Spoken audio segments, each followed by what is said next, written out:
Bismillahirrahmanirrahim. Assalamualaikum warahmatullahi wabarakatuh. Alhamdulillahil karim ar-Rahman 'allamal Qur'ana khalaqal insana 'allamahul bayan. Asyhadu an la ilaha illallah wahdahu la syarikalah wa asyhadu anna Muhammadan 'abduhu wa rasuluhu la nabiyya ba'dah wa la rasula ba'dah amma ba'd. Teman-teman semua yang dimuliakan Allah Subhanahu wa taala, di bulan Ramadan yang mulia ini, di waktu menjelang maghrib, ada di jalan raya, di pinggir jalan, enak sambil santai, sambil menunggu maghrib. Selain kita banyak berdoa kepada Allah, tapi kita juga sama-sama membuka kembali kisah-kisah yang telah terjadi di dalam kehidupan kita.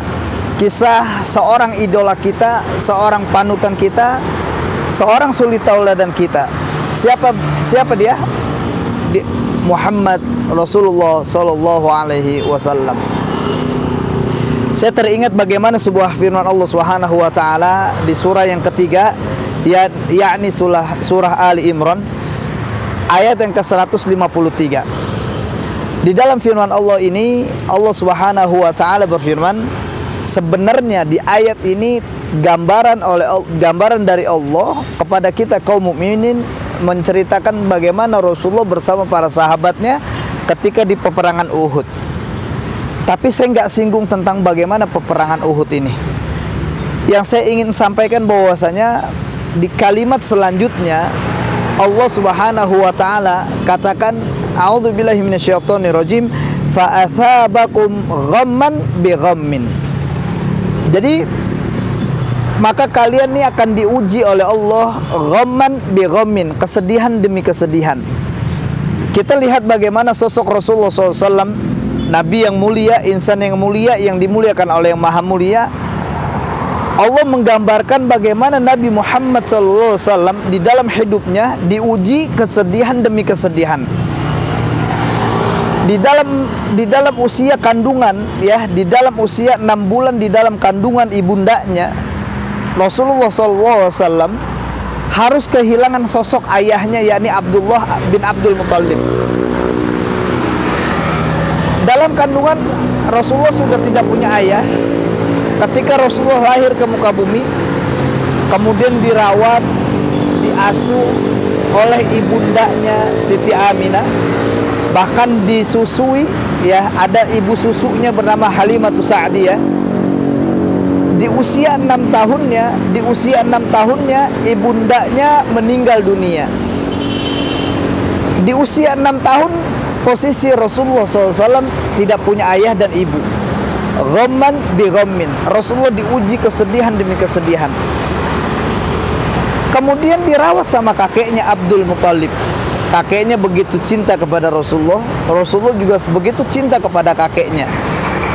Ketika lagi sayang-sayangnya Rasulullah kepada kakeknya Abdul Muttalib. Abdul Muttalib ini orang hebat. Abdul Muttalib ini seorang sosok pemuka kafir Quraisy di saat itu, pemuka Quraisy, suku Quraisy, bahkan pemilik mata air Zam-Zam. Bahkan Abdul Muttalib ini kakeknya yang sangat sayang kepada cucunya, yakni Rasulullah SAW. Ketika Abdul Muttalib punya tempat duduk, sebuah kayak tempat duduk kayak model begini, model kita nih baleknya, tapi itu ada tempat duduk kebesarannya, nggak ada satupun anaknya, cucunya yang duduk di situ. Tapi ketika Rasulullah SAW dirawat sama kakeknya, Rasulullah duduk di tempat kebesaran dari kakeknya Abdul Muttalib. Sehingga Abdul Muttalib senyum.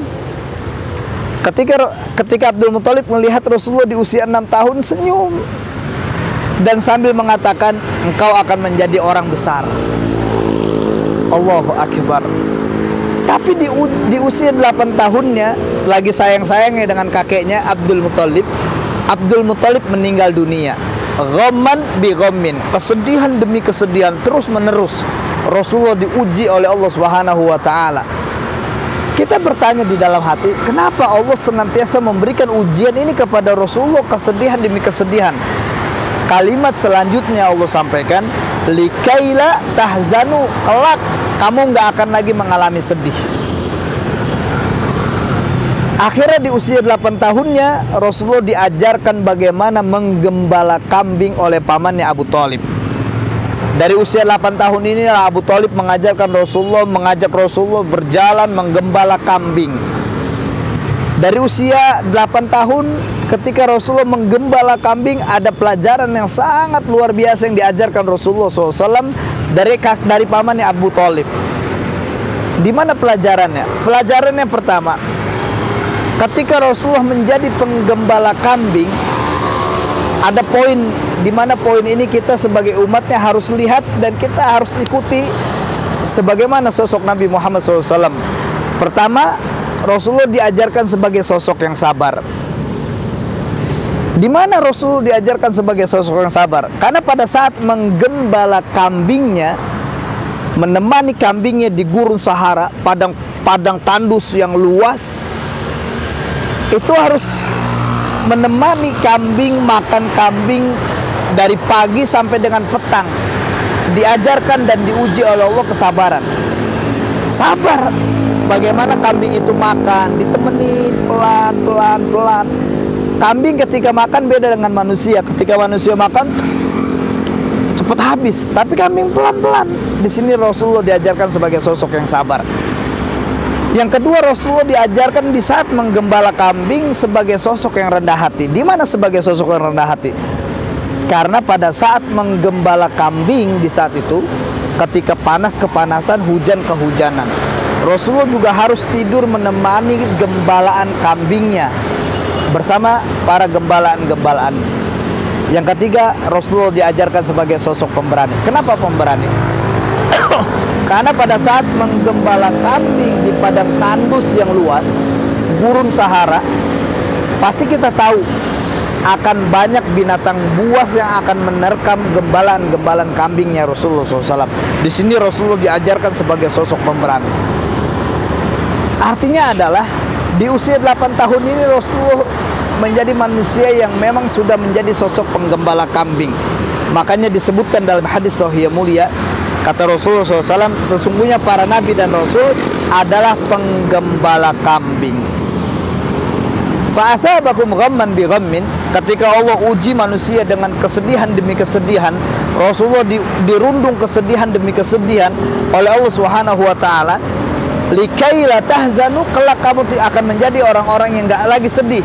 Ternyata benar, ketika di usia 40 tahun Rasulullah mendapatkan wahyu dari Allah, ternyata dakwah Rasulullah lebih pahit dari kehidupan Rasulullah sebelumnya.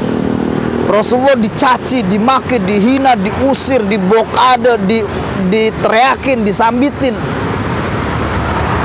Rasulullah udah nggak lagi sedih. Kenapa? Karena sedih sebelumnya di masa kecilnya udah terus banyak diberikan oleh Allah Subhanahu wa taala. Saya ingin mengambil sebuah pembuka dalam sebuah kisah Rasulullah SAW dari surah Ali Imran ayat 153 ini. Insya Allah kita bisa mengikuti jejak Rasulullah SAW dan pantengin terus channel ini, karena kita akan banyak bercerita tentang bagaimana kehidupan Rasulullah SAW. Saya ingin katakan mustahil ketika kita bicara tentang sosok Rasulullah SAW dari usia 0 sampai dengan 63 tahun, ini hanya selesai dalam 2 jam, itu mustahil. Harusnya selesai dengan 63 tahun sebagaimana Rasulullah SAW hidup di dunia ini dengan memberikan rahmat untuk seluruh manusia. Pantengin terus channel ini, kita akan bersama-sama bercerita tentang bagaimana sosok Rasulullah SAW yang mulia, yang dimuliakan oleh yang maha mulia. Barakallahu fikum wa faqakumullah. Assalamualaikum warahmatullahi wabarakatuh.